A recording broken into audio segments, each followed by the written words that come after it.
Filmer avec son smartphone, épisode 8. Aujourd'hui, on va faire des vidéos à 360 degrés à l'aide d'un smartphone.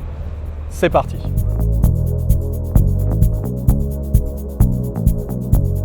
On va vous présenter aujourd'hui deux caméras. On va les nommer tout à l'heure. On va vous donner des éléments de comparaison pour chacune d'entre elles. Et pour cela, j'ai le plaisir de recevoir Fabien. Fabien, merci. Fabien, si je peux me permettre, tu es expert dans les domaines de réalité virtuelle et réalité augmentée. On y reviendra, tu as une chaîne YouTube sur laquelle tu décortiques entre autres les caméras à 360 degrés. J'espère que je n'ai pas tout dit, si tu veux bien rajouter un petit complément. Non, en effet, Fabien, donc moi, ma mission c'est de rendre accessibles ces nouvelles technologies au plus grand nombre en présentant du matériel et des outils pour pouvoir produire soi-même des expériences en réalité virtuelle ou en réalité augmentée. On retrouve donc ce que tu produis, en tout cas en vidéo, Donc sur YouTube, j'ai une chaîne Captain Virtuality. On peut me retrouver également sur Instagram et sur Facebook.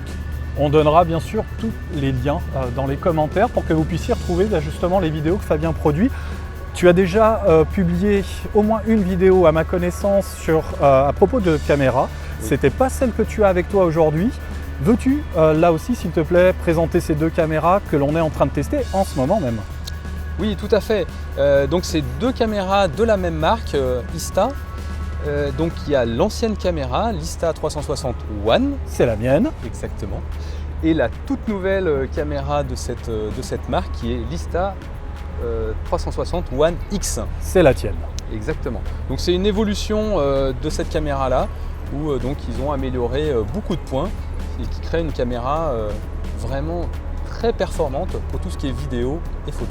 Alors j'ai vérifié un petit peu avant, celle-ci fait aujourd'hui à peu près 250 €, celle-ci donc plus récente et améliorée est à 450 €, donc ça c'est le premier critère de comparaison, c'est le budget. C'est pour vous permettre justement de faire aussi votre choix sur la base de ce critère s'il s'avère qu'il soit très important. Les autres différences cette fois-ci sont d'ordre technique, Fabien. La résolution. Oui, en effet, ils ont amélioré beaucoup de points, donc tout est mieux finalement dans cette caméra-là.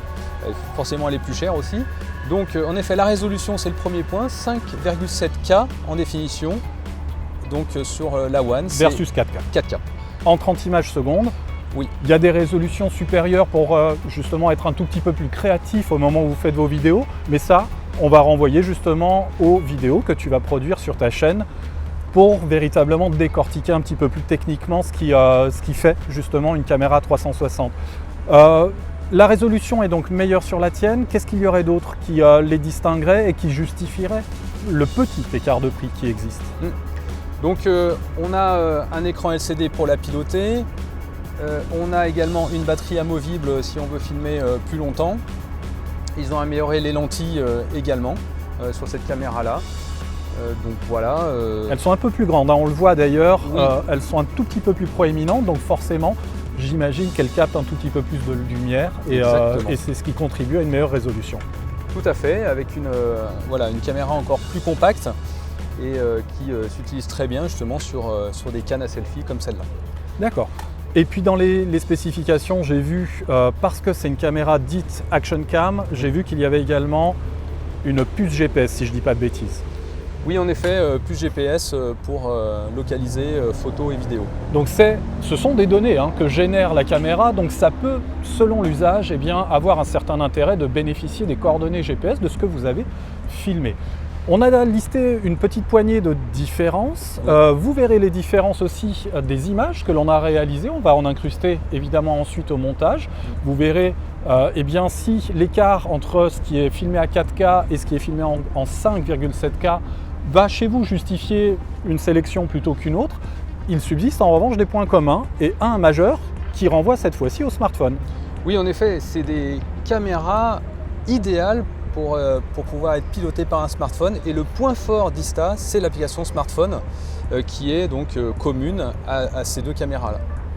Application qui en plus dispose d'un certain nombre de paramètres pour pouvoir justement régler un certain nombre de paramètres. J'ai vu qu'il y avait la balance des blancs et puis j'ai un peu oublié ce qu'il peut y avoir d'autre, mais un certain nombre de réglages qu'on trouvera même en nombre encore supérieur, mais là on ne vous en parle pas. Je vous montrerai la caméra là aussi en incrustant ça au montage, puisque Insta est quand même la marque, et là, si je dis une sottise, tu me corriges Fabien, c'est quand même la marque qui a un peu mis tout le monde d'accord sur le marché. Une entrée de gamme, un modèle sensiblement supérieur, un modèle encore supérieur que je vais vous montrer au bureau, que les agences utilisent. Cette fois-ci, on est sur des budgets qui sont à peu près à 4 000 €. Et c'est vraiment une caméra qui a permis aux agences en tout cas de travailler très confortablement avec du matériel semi-professionnel. Oui, c'est une marque très active sur la 360, spécialisée dans ce domaine-là et qui répond aux attentes en termes d'évolution et surtout sur l'application qui est pour moi la meilleure du marché, application smartphone qui est très stable en termes de connexion.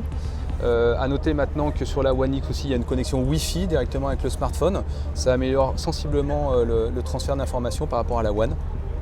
Mais l'application est vraiment très bien et un point important, ça permet de créer tout de suite des effets et des montages directement dans l'application pour changer les angles de vue. Et ça crée tout de suite des très beaux effets qui peuvent être diffusés directement sur les réseaux sociaux.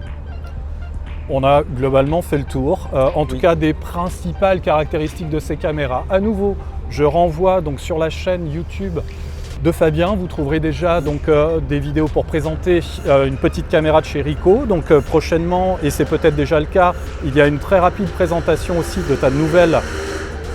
Il y a un pot d'échappement qui fait beaucoup de bruit. On retrouve également une vidéo concernant cette caméra-ci, puis tu vas en publier évidemment, j'imagine, pour montrer les tests que tu auras pu faire avec. Oui, c'est important de montrer les tests, les caractéristiques des caméras et surtout ce que l'on peut faire avec ces caméras soi-même, voilà, avec un smartphone. Et ça, c'est super. Eh bien, c'est parfait. Je te remercie beaucoup, Fabien. Merci. D'avoir accepté d'être là, d'être venu avec ton matériel. On se donne rendez-vous à nouveau sur les réseaux où on interagit régulièrement. Oui. Et puis pour partager nos différentes publications, c'était un plaisir. Merci Nicolas pour l'invitation et au plaisir pour de nouvelles vidéos et collaborations. Ça marche, on n'y manquera pas. Et puis comme d'habitude, je vous donne rendez-vous sur les réseaux, Twitter, YouTube et LinkedIn pour la suite de nos petites aventures. Salut!